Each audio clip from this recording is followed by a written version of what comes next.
Hello mga ka-aquatics! Welcome back po sa aming channel. Sa video po natin ngayon, pag-usapan naman po natin ang tungkol sa blue jeans sa ating mga ARCs. Marami po kasing nagtatanong sa akin kung totoo bang may blue jeans or yung white specter pa nga. Alamin po natin matapos lang tong intro na to.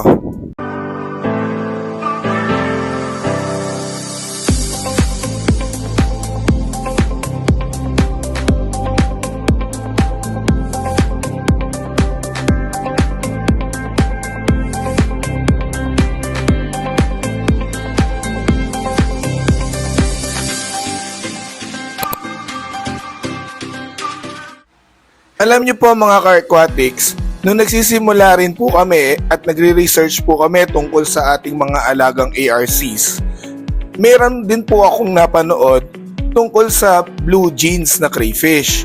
Meron pa nga pong nabanggit na white specter.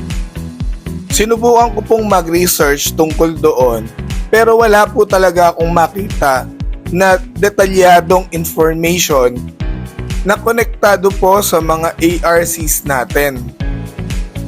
Kaya po minabuti ko munang maghintay hanggang sa magkaroon ng mga buried at mga nak yung mga crayfish namin para naman po malaman ko kung nagtugma ba or magtutugma ba yung amin pong na-research sa experience namin. Uunahin ko na pong ibahagi sa inyo yung tungkol sa white specter. Ito po ang itsura ng white specter. Kung nagkaroon na po kayo ng mga cravings, tulad ng nakikita nyo sa video, alam nyo na po na ang mga cravings natin nagsisimula sila na puti or transparent. Pero hindi po nangangahulugan yon na maituturing na silang white specter.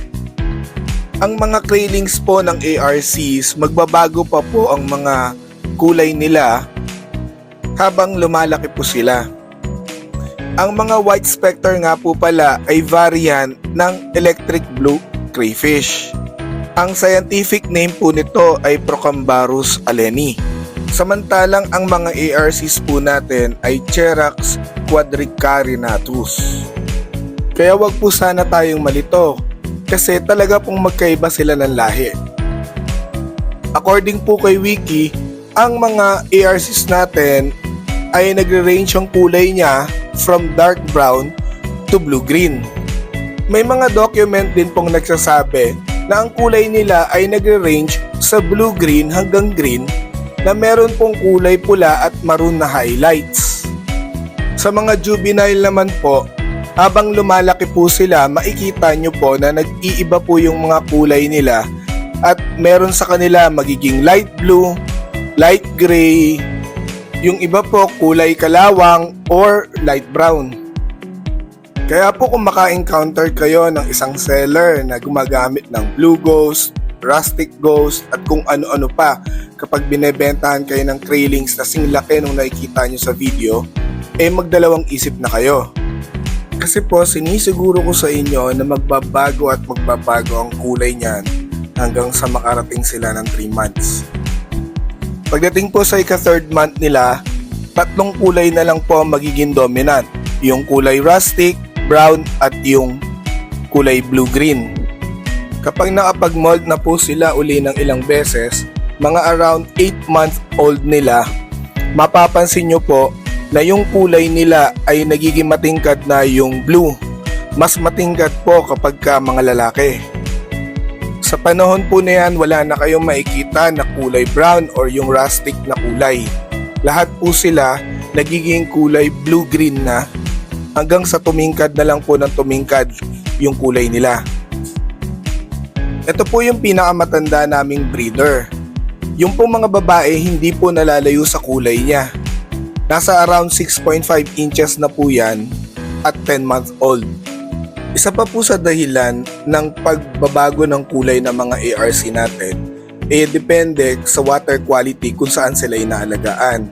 Usually po, pag inaalagaan sila sa mga aquarium, mas matingkad po yung mga kulay nila. Samantala po yung mga ARC na mahuhuli sa natural habitat nila, ang kulay nun nasa dark blue-green or dark brown na kung sa malayo po halos itim kung titignan ninyo. At dahil nga po mas gumaganda ang kulay ng mga ARCs kapag inaalagaan sa aquarium tulad na nakikita nyo dyan sa video, naibebenta din po sila ng ibang breeders for ornamental purposes. Kaya po ngayon, kung sasagutin ko yung tanong na kung may blue jeans nga ba sa mga ARCs natin, ang sagot po ay meron. Pero kung ang tanong po ay may ko-consider ba siyang rare para bilhin ko pa ng mas mahal, ang sagot po dyan ay hindi. Kasi po, kahit anong kulay po na maging breeders ninyo ang simulan ninyo, meron pong lalabas at lalabas na kulay blue or light blue. Unless nga po ang dahilan nyo ng pagbili ng ARC is for ornamental purposes.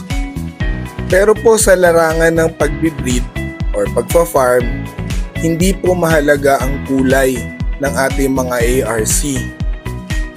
Ngayon po kung tatanungin nyo po kung posible ba na yung breeder na bibilan nyo na nagsasabi na may blue jeans siya at hindi magpapalit yung pagka blue nung crayfish kahit na mag-molt, in theory po pwede naman po, pero napakahabang proseso po nun para ma-achieve mo yung ganong 100% na genes. Kung gusto nyo pong makasigurado, isa lang po ang tip ko, tanungin nyo po yung breeder na kausap ninyo at humingi po kayo ng pruweba na ang mga naging craylings po nung kanyang breeder ay puro blue or light blue. Kapag kahit isa po o dalawa na may lumabas na ibang kulay, sinisiguro ko po sa inyo, may chance pa rin na mag-iba ang kulay ng crayfish ninyo kapag nag-molt. At ayan po, sana po nakapagbahagi po kami ng konting kaalaman patungkol sa usapin ng blue jeans. Gusto ko lang po sanang sabihin na itong video na to hindi para makapanira ng diskarte ng iba. Ang purpose po namin magbigay kaliwanagan doon sa mga katulad namin na nagsisimula pa rin at ang mga nakukuhang information dito sa YouTube ay kulang-kulang. Actually po may isa pang topic na konektado sa kulay ng mga crayfish natin at sa pagpili ng magandang breeder. Pero sasagutin na lang po natin yan sa susunod naming video.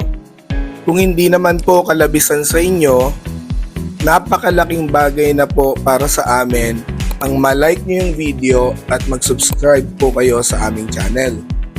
At ipinapangako po namin sa inyo na patuloy pa po namin ibabahagi ang lahat ng mga nalalaman at malalaman pa lang po namin patungkol sa pag-aalaga ng crayfish. At dito ko po muna ulit tatapusin ang video. Hanggang sa muli!